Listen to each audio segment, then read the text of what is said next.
Let's say you got 20 nice rental houses and you raise the rent $100. You know how much that is a year? That's an extra $24,000. If you've got 50 houses, that's 60,000. And of course, you got 100, and that's 120,000. You're listening to 5 Hour Real Estate Week, where you'll learn to consistently buy real estate in only 5 hours a week. So if you're ready to invest in real estate, achieve financial freedom, and own the lifestyle you deserve, even with your job, this is the show for you. Now, here's your host, Mike Butler. Hello, and welcome to another episode of your 5 Hour Real Estate Week podcast. My name's Mike Butler, and today's episode is how much money are you flushing down the toilet by not raising your rents? And this one's going to be pretty powerful. But I hope you enjoyed the last 5-part series we did on simple, cheap holiday gifts that make you a holiday hero in all aspects of your business and family. But let's jump right into this one now. And so this one is, think about this, guys. Do you have rental properties? I do. That's how I got where I'm at today, right? That's how you really, truly build your wealth. But I have noticed, let's take the last 3 to 5 years, and rents have gone up just outrageously. If you watched an episode of 60 Minutes, I'm going to say earlier in the spring, they showed a couple down in Jacksonville, Florida. And last year, they had rented a home for $1,000 a month. 12 months is up. Now it's time to renew. They go back, and now their new rental rate is $1,400 a month. Their jaw dropped. Mine would too. Well, guess what? They went shopping online in different places for the same kind of home that they were renting. Guess what? They were all $1,400 or more. That should have been a wake-up call. Now, that's Jacksonville, Florida. That's not New York City or Las Vegas or Los Angeles, where we have peaks and valleys and all this that really, really are extreme. Okay? So in my business, I've had rental properties for over 30 years. And what I learned over the years, just real simple, is on the front page of my rental agreement, very first front page, I show an annual cost of living increase of 2.9%. And so at the bottom, and I showed this when we did our little training session, 3 days ago, I guess it was. And so I say, okay, your rent now is $1,000 a month. Okay, effective on the 13th month, your annual 2.9% cost of living increase in rent, your new payment's going to be whatever that is, $1,029, and the effective date will be January 1st. Okay, and there's places to plug those in there. And what I like about that is there's no need to do a 30-day increase in rent and then, oh gosh, and then go through that battle. Okay, I understand that battle. But let me share something with you. If you've got Section 8 properties, and Section 8 is a HUD program, right? And right now in my town, because of a law that our city council passed last year, year before, we can no longer say no more Section 8. Well, guess what? Section 8, okay, at least in my town, they couldn't keep up with the rising rents.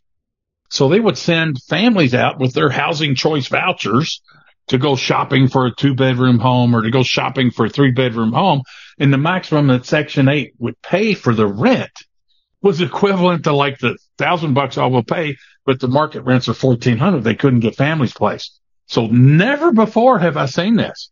Section 8 just sent a letter out about 2 days ago, said effective January 1st, on your renewals, you can get 10% increase in rent.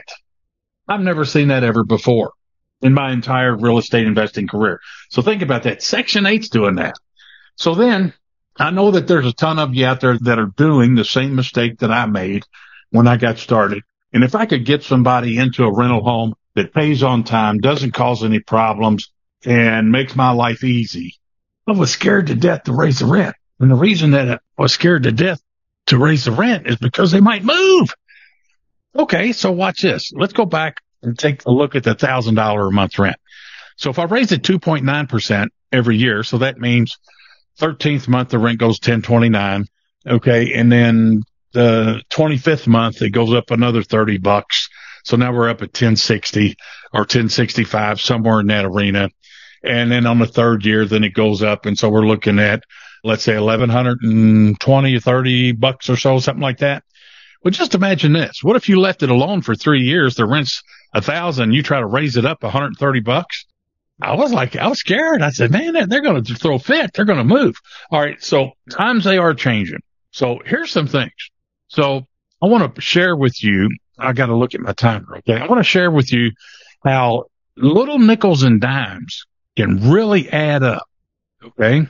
And you know what? We're getting spanked everywhere in this market, in this economy we have, between gas, groceries, diesel fuel, you name it, it's going up. Okay.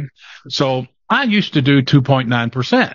Well, let me tell you, after I did a review, I've changed all that. We've raised all of my 30-year, 20-year tenants, or all of my A-quality tenants. We bumped the rents up 10%. Okay. That's even with getting the 2.9% every year, because it didn't keep up with what was going on in the last 3 to 5 years. So let me show you something. I had a lady that worked for me who was a computer person in our police department. Okay. And she liked Mike and this and that. So I let her work to help out with managing rental properties. And so we had a good number of Section 8 families or Section 8 tenants, let's say. And back then, the average annual increase in the rent was, say, $15. Okay. And so Section 8 basically says, hey, it's time for a renewal.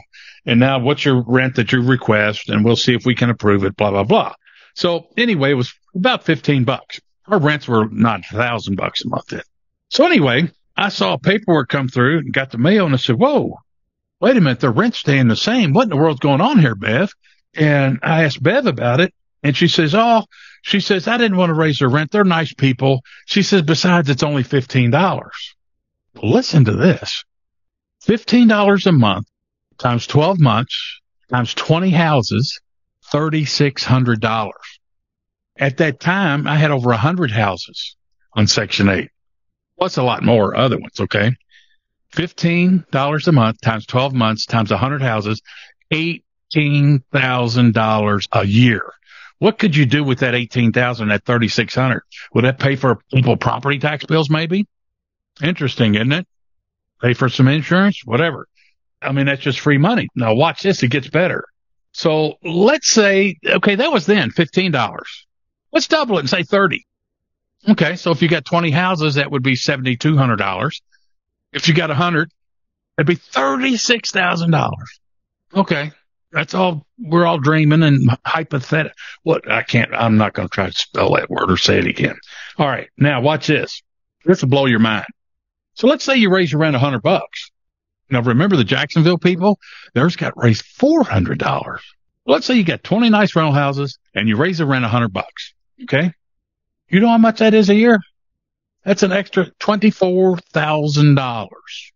If you've got 50 houses, that's $60,000. And of course you got 100 and that's $120,000. But what I found out is that even with me and my business raising their rents 2.9% every year did not keep up with the recent inflation rates. How rents have gone up. So do the math. Go check it. How can you see if you're flushing money down the toilet, not raising your rents? Here's a couple of things I want you to go check out. Go to rentalmeter.com. Okay. They allow you to play with it for free. Yeah, they're going to try to upsell you, but do the free thing. Go to Zillow.com. Go to Redfin.com. Now, all three of those now, Zillow and Redfin, you might be thinking, oh, that's buy and sell. No, it's not. Go up there and look across the top and you'll see a thing that says rent. So you can punch in a zip code, you can punch in an address, and this does all your comps for you. Okay, yeah, it shows you a map, it shows you little red pins and all that. So check that out. Go do your rent comp, see how much you're missing the boat. So let's do a real world example here. Let's say that you've been charging $1,000 a month. And you go to Rent-A-Meter, Zillow, and Redfin, and you see that we did this exercise live the other day, okay? And I got my notes scribbled down here. This investor, Stuart was his name, and he shared it, okay? He was charging, he had it $990. Do you know what between Rent-A-Meter, Zillow, and Redfin, what the rent comps were? Check this out, $1,683. $1,683. He didn't have a clue. He thought $990 was top dollar. I'm telling you guys, you need to take a look at this stuff. Okay. So now is Stuart going to raise I mean, you got to score your tenant first. Okay. So if you got tenants already, if you have a tenant turnover in a vacant property, boom, you can go to market value as long as the thing is rent ready and it's in great shape. Okay. It's in great shape, passes my 159 point rent ready checklist so that your mom can move in there. Okay. Now, in Stuart's situation, this was with an existing tenant. Okay. So you think he's going to raise their rent from $990 to $1,683? No, and I wouldn't recommend that. But $1,500 might be okay. Now that's $500 increase. Okay, so what else could you do if you think it's too big a bullet for this A quality tenant to bite? Well, maybe you raise it $250 this year and then another $250. Kind of like remember Ron Cole, the pocket fisherman, 3 easy payments. Okay. But wait, there's more. So structure it so it's a win-win-win deal. Okay. But I don't want you to miss out on flushing all this money down the toilet. Okay. Now, if you've got great tenants already in, let's say this, let's just say you got a bunch of occupied rental properties. Okay. What's your criteria on if you're going to renew them and how much you're going to increase the rent? Well, we just gave an example a little bit because we're short on time with Stuart. But here's the way I score my tenants, and I have my resident manager do this. Are they an A, B, C, or F tenant? F, flunky. Okay. So remember the 80-20 rule? Well, I'm going to say we probably got the 90-10 rule where 90% of your tenants don't cause any problems whatsoever. They pay on time, this and that. It's 10% that has all the pain in the butt factor in there. They cause a lot of problems, frustration, whiners, whatever. So you could have a good tenant who pays rent on time every month. Okay. They take care of the place, but if they're a whiner, you might not want to renew. Flip side of that is, what if they're late on paying their rent? What if they're a major pain in the butt and code enforcement, housing inspection fines and all this and that? Even if they pay the rent on time, you don't really want to renew those. Okay. So it's up to you to figure out how to do this. Now, right now, it's a week before Turkey Day, and I don't want any vacancies right now. None, zero, nada. So now's the time where you can pencil that in. We're going to have this 4-day holiday weekend coming up. I do a lot of real estate work, catching up on things, whether it be reviewing goals for the year and this and that, while everybody's out shopping Black Friday and stuff. But anyway, I want you to take a good look at that and make sure that you're not missing the boat. Okay. And the other thing that goes hand in hand with that is don't allow yourself to say, oh, that's too much. Oh, that's too much. Well, guess what? Are you allowed to do that when you go buy gas? Are you allowed to say, oh, that's too much when you go buy milk or groceries or something? Insane. Absolutely insane. So you're a business person. This is not a hobby. Okay. You don't get welfare checks. Nobody's going to bail you out. You have no safety net. You've risked all your gazungas. Okay. And put your time, energy, effort and on the line to make this work for you. Okay.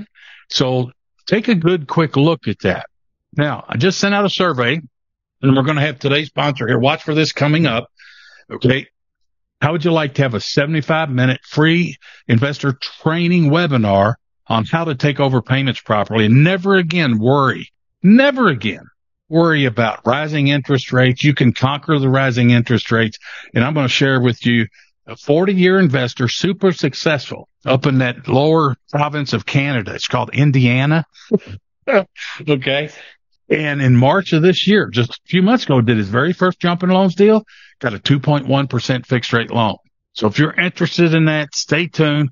Please share this with your friends, your fellow investors, anybody that has interest in real estate investing. And I want to get back up there on the top and stay tuned for more. Watch more episodes. I'll see you on the next one. Adios. Glad you joined us for another episode of 5-Hour Real Estate Week. The best thing you can do now is put this information to action. To help you get started, Mike created a free resource for you called How to Buy 50 Houses a Year, Even with Your Job. Download it now by going to mikebutler.com/50 houses. And we'll see you on the next episode.